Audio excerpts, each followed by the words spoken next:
Enquanto você ouve suas músicas e podcasts favoritos, deixa eu te perguntar, você já sabe da novidade do ano? Chegou a nova Fiat Titano. A nova picape da Fiat faz bonito nos terrenos mais desafiadores. Performance com motor turbo diesel 4x4 e câmera 360 graus off-road, que ajudam você a ultrapassar qualquer obstáculo. Sem falar que ela tem a maior caçamba da categoria. Tá esperando o que para conhecer? Nova Fiat Titano, chegou a sua vez de fazer história. Paz no trânsito começa por você. Você que tá aí ouvindo o podcast, sabia que o poder de construir a carreira profissional dos seus sonhos também está em suas mãos? Na pós-graduação do Senac, você encontra diversos cursos com 12 meses de duração, além de estudar com aulas presenciais mais EAD. E tem mais, o TCC é opcional. Tudo isso para você conciliar trabalho, estudos e vida social. Quer mais? Você também pode ter até 50% de desconto. Confira as condições no site sp.senac.br/pós-graduação. Quer saber? Senac. Today on CityCast Denver, with 1 year officially under his belt as mayor, how is Mike Johnston feeling about his first term? Me and producer Paul Caroli sat down with Mayor Mike in front of a live audience for a look back at the past year in Denver. Oh, and this show was recorded in person at the Colfax Indie Bash last week, so please excuse any minor microphone bumps and sound issues. And because this was recorded last week, please also note that the mayor's comments on Biden do not reflect the president's recent announcement to drop out of the race. Today is Monday, July 22nd. I'm Bree Davies, and here's what Denver's talking about.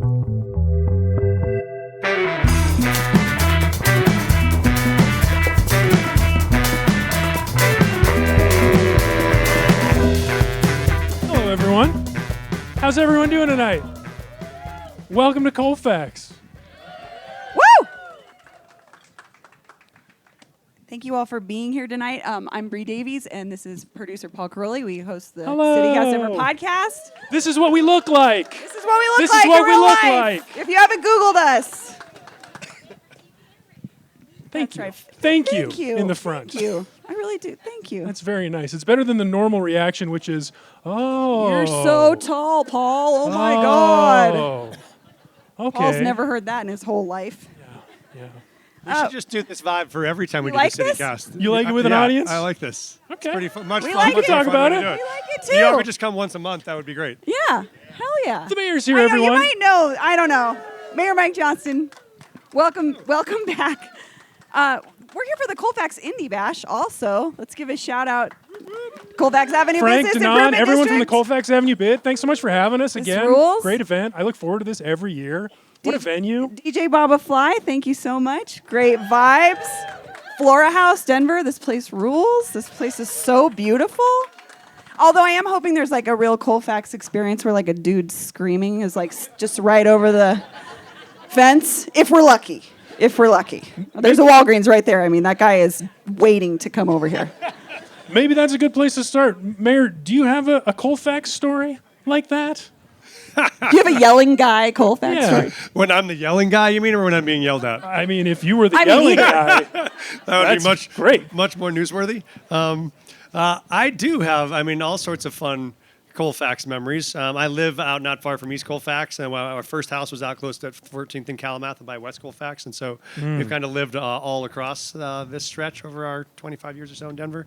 I remember there, nights we end up in snowstorms, pulling people out of snowbanks and getting them to services. But there are also, I think some of the most joyful days of the year are coming down Colfax on Pride, with just 10,000 people behind your back and 20,000 people. I ended up in a kiddie pool on Pride this year. I ended up As it should be. as one should be. I think those are always the MLK parade down Colfax Sure. is always an incredibly powerful day. Sure. So it feels like the moments where Denverites gather at their proudest and most powerful are often on Colfax, which for me are probably my favorite memories.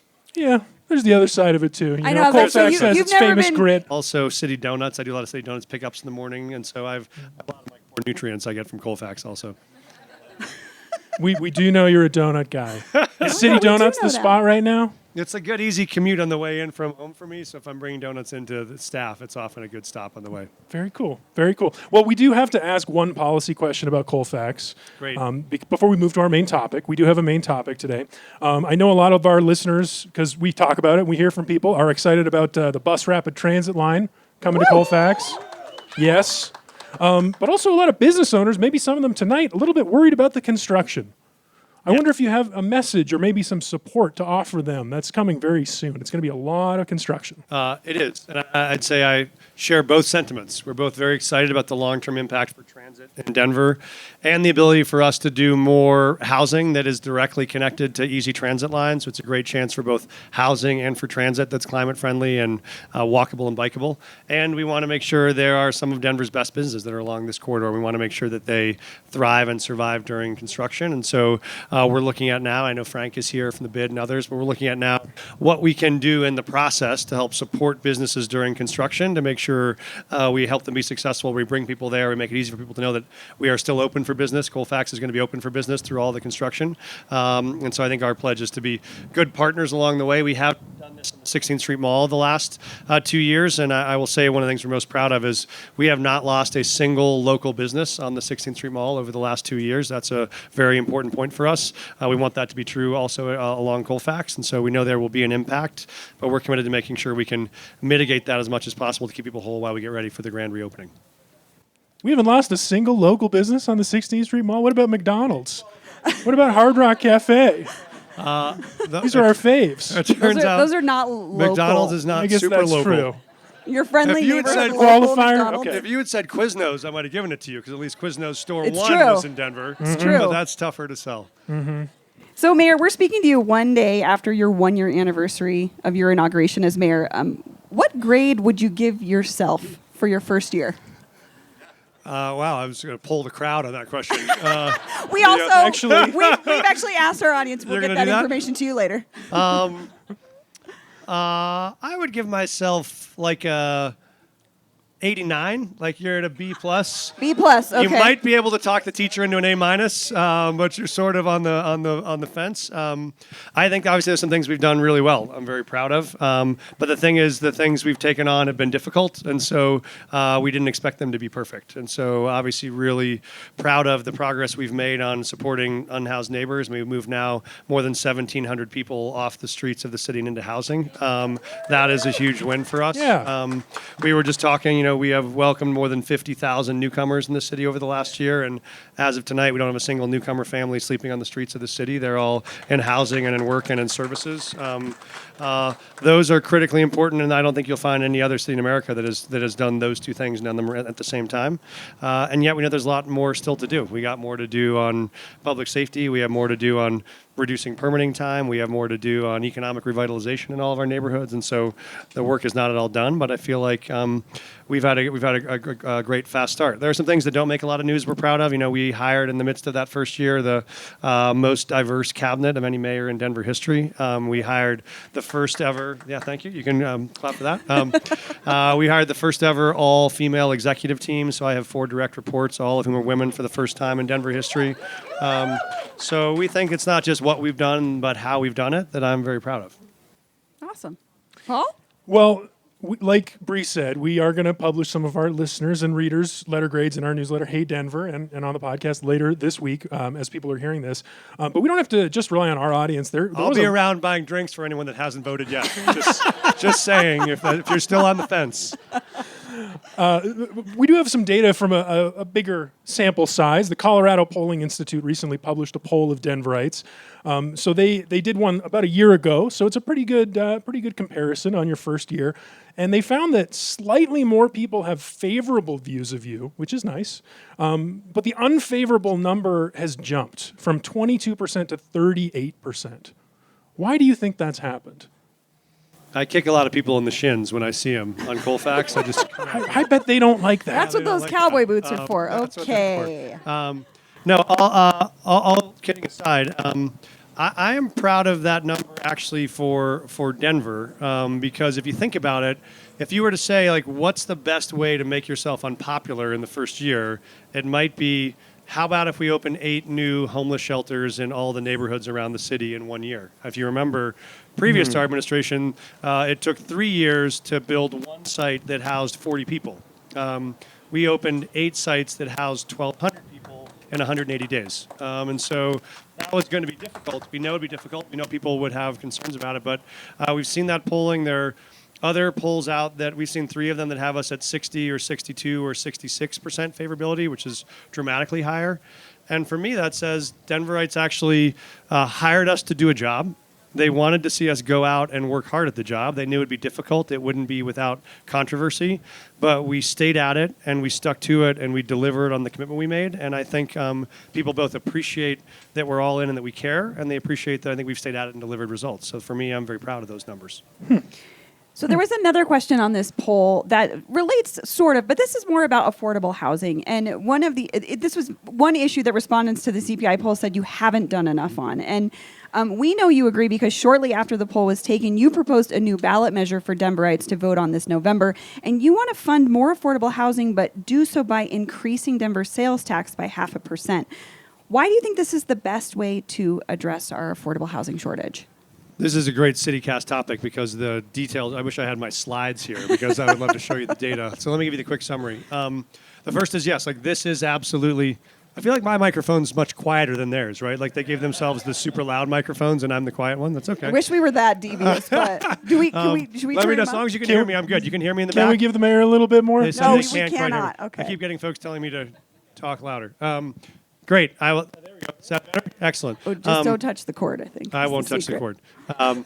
So I think this is the single most existential problem in Denver right now because what we know is whether you are a parent who just had a kid graduate from college who really wants to be able to come back to Denver and get a job and live here and you're terrified she can't, or whether you have a parent who's on a fixed income who is terrified that the rent is going to go up and she can't afford to live on a retiree teacher salary like my mother-in-law, or whether you're a server working on Colfax right now, not able to pay the rent. Like if we do not make this city affordable, we will lose the very thing that makes this city vibrant. Like if the very artists, retailers and entrepreneurs who make this city great can't afford to live here, then you lose Denver. And the data I would have showed you, I'll send you the slide, is if you look at San Francisco over the last 15 years, you have 2 things. What is the increased cost of housing, at which their number is going up dramatically. But the second scarier item is as that chart goes up, the other thing they've tracked is what is the average income of the person who lives in San Francisco. And that number goes straight vertical, which basically tells you the only folks that are left that can live in San Francisco are rich people. If you look at the rate of the increase of housing cost in Denver right now, that curve is steeper than the increase in San Francisco over the last 10 years.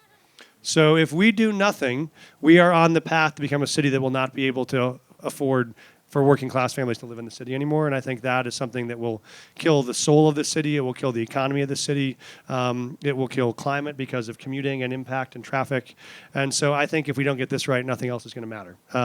And I would say no other city has really gotten it right. Once you get a lot of growth, you tend to just lose out on the ability to build enough housing supply and you miss it. So my goal is, can Denver be the first city to solve this riddle by both being one of the fastest growing economic engines? Delighted the New York Times said of the 50 cities that young people most want to move to, Denver is the second most popular out of 50. Like, that's great, but not if we have enough housing stock that people can afford to stay. So we've set our goal on what's the actual need. The need is we need about 45,000 affordable units over the next 10 years. Affordable units means whoever lives in that unit does not pay more than 30% of what they make to rent. So if you are making, quick math, if you're making $40,000 a year, you should be paying $1,000 a month in rent.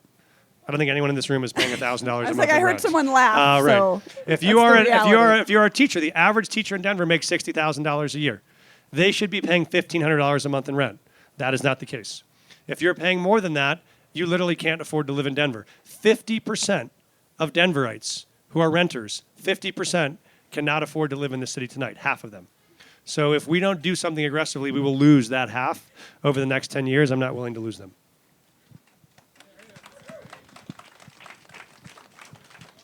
Now, unfortunately, not everyone in the city listens to this podcast yet. I think they do, actually. A lot of them do. The We're ones not with talking good about the taste employees do. of the city. We know they all do. But not everyone has an appetite for this kind of it's pretty wonky, this argument you're making. Higher taxes are easier to understand. Yes. And people don't like higher taxes. How are you going to make the case to vote for higher taxes?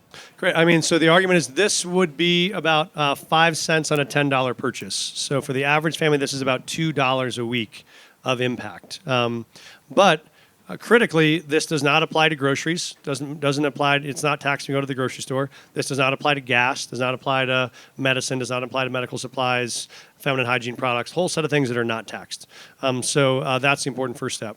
But the second is when we're talking about, and about 35, 36% of the total sales tax in Denver is not paid by Denver residents. So a third of that is not paid by any of the folks that live here. It's visitors. But the important thing is the folks, sometimes sales taxes can be regressive, right? Everyone pays them. And so if you have the least amount of money, you pay proportionally more. In this case, those folks that have the least amount of money in Denver are the ones that are served the most by this measure. And so my example of my Denver school teacher who makes $60,000 a year, right now they're paying $2,500 a month average. Under this measure, they'd be paying $1,500 a month average. That means they're saving $1,000 a month on housing in exchange for $2 a week on sales tax. That is a huge win for working families across the city and one we think people will stand up for. Switching gears to important questions I have for you. I've seen you courtside at Nuggets games, and we've already talked about how you got to meet Travis Scott. What is the best perk about being the mayor? Do you have good parking? Or Yeah, do you have a secret do you have spot? some secret parking spots like I might have? Probably not as good as yours. Too true. What is the best thing? Some people maybe did not know this. The city of Denver owns Red Rocks. So that is, it turns out, the best concert venue in the world. Literally, it's like 10 times running, voting at the best concert venue in the world, is owned by the city. And so we have tickets to Red Rocks. That's probably one of the best things we have. What's the last show you saw? Maggie Rogers I saw, who was amazing. Yeah. Yes, that was fantastic. Very cool. Very cool.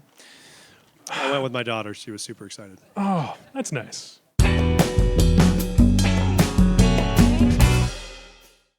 O que acende a sua vontade de começar algo? Tem uma faísca em você que te chama para empreender, investir, dar novos rumos para sua vida. E para todos os seus começos, você pode contar com Santander Select. Um banco mais pessoal, mais próximo, mais humano. Um time de especialistas com olhar atento para cada momento da sua vida. Porque você sabe, só quem já deu muitos passos está pronto para continuar começando. Santander Select. Começa em você, começa agora. Enquanto você curte um som, a ClearSale cuida da segurança antifraude de mais de 100 mil empresas em todo o mundo. Só falta a sua. Fale com os nossos especialistas e fique um passo à frente das fraudes e riscos de crédito. Encontre soluções flexíveis que se adaptam às necessidades da sua empresa e garanta múltiplas camadas de proteção em cada transação. ClearSale, one step ahead.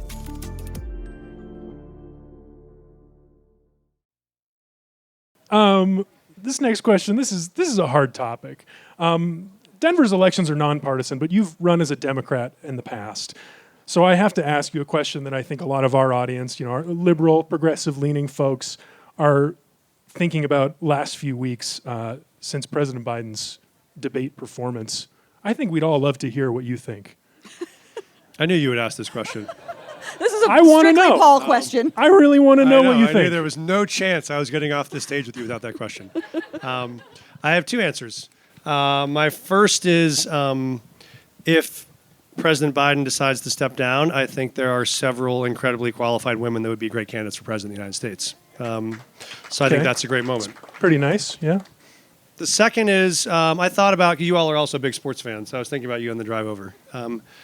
President Biden has done exactly what you expect a competitor to do, right? Like if you are a fighter, when you are a great player, you always want the ball in your hand in the fourth quarter. You're like, give me the ball at the end and I will try to get us across the finish line. And I'm going to just fight until I give everything that I have. So I understand every part of that instinct.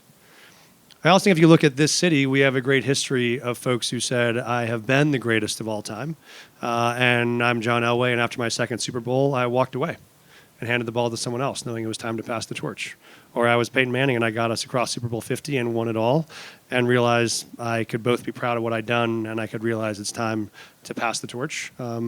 I think President Biden's taking a hard look at that. My guess is he both has a fighter spirit and I think he has the foresight of an elder statesman to say there are times when you both are proud of what you've done and you realize that there's time for someone else to lead, and I think that time's coming.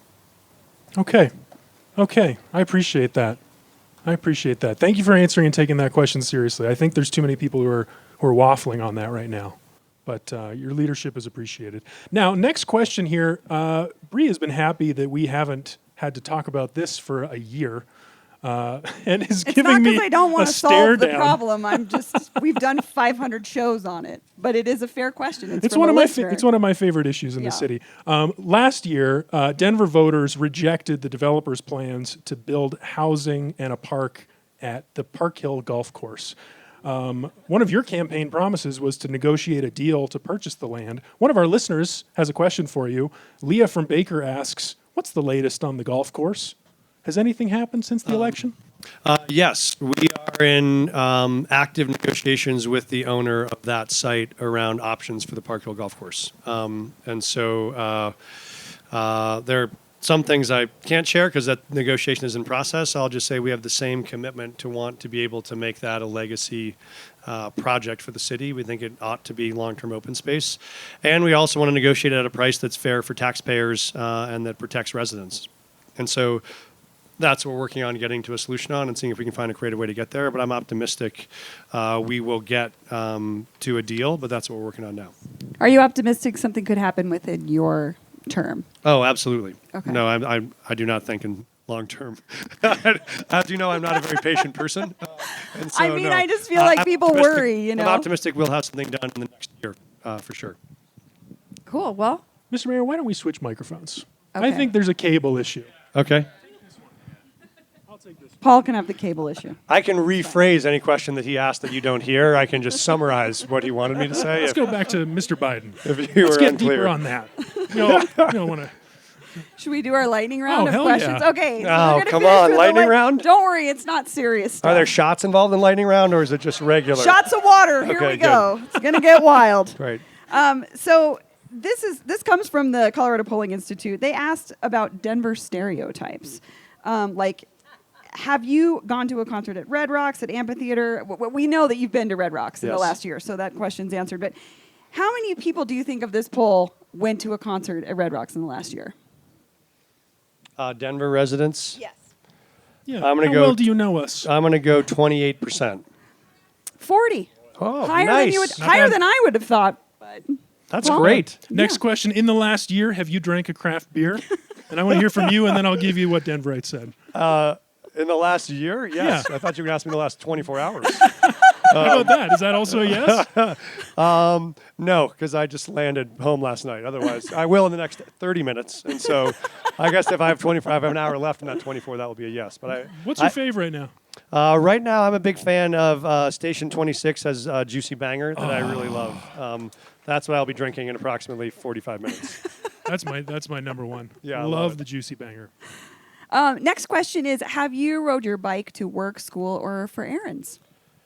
No, I have not, because I'm just going to bear all my dirty laundry.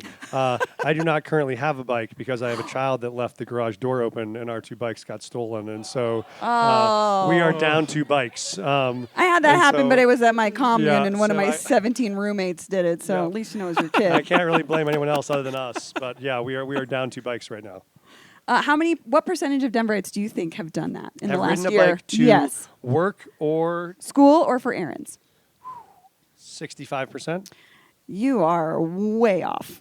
30. Only 30%. 30. You have some high hopes for those I bike just figured rides. one errand. Like you made one errand, but I failed at the same question. I was so- just going to say I have not in Okay. the last We year. are the so. 60. We are the 30%. We are the You're 30%.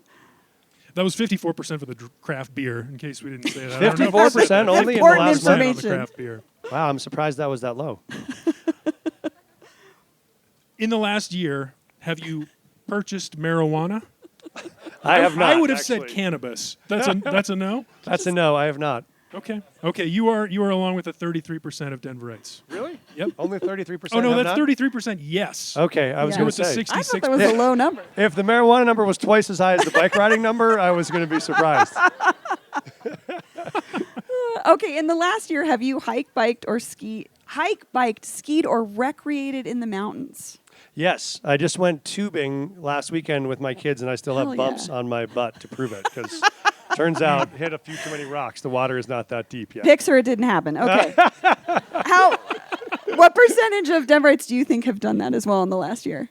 It is hike, bike, ski, Or recreated? 58%. Actually, 72%. Okay, nice. We love I our know. mountains. That's okay. know. More recreating than beer drinking or marijuana using. See, that's defying Denver stereotypes. It really already. is. I'm impressed with us I am and this too. poll. We're very fit. Well, Mayor, one more question before we go. What do you wish you knew a year ago before you were mayor? Wow, a lot. I think. I think probably the place I've had the most to learn is around the functionings of our transportation infrastructure team. Like there are a lot of very complex parts of city government.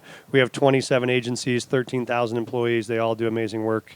But often the biggest part of the impact or interaction you have with us is normally around some version of trash pickup or road repair or street lights or stoplights.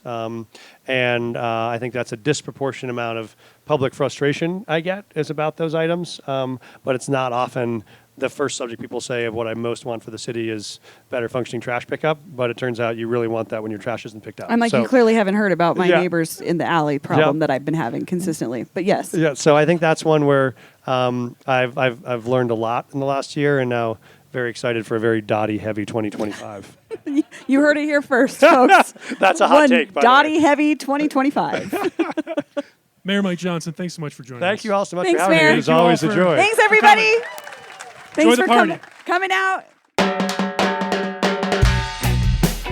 That's all for today here on CityCast Denver. If you enjoyed this show, why not take a minute to tell Ellie and Kirsten we said hi? Rate the show wherever you get your podcasts and subscribe to our morning newsletter and learn more about us at denver.citycast.fm. We'll be back tomorrow morning with more news from around the city. See you later.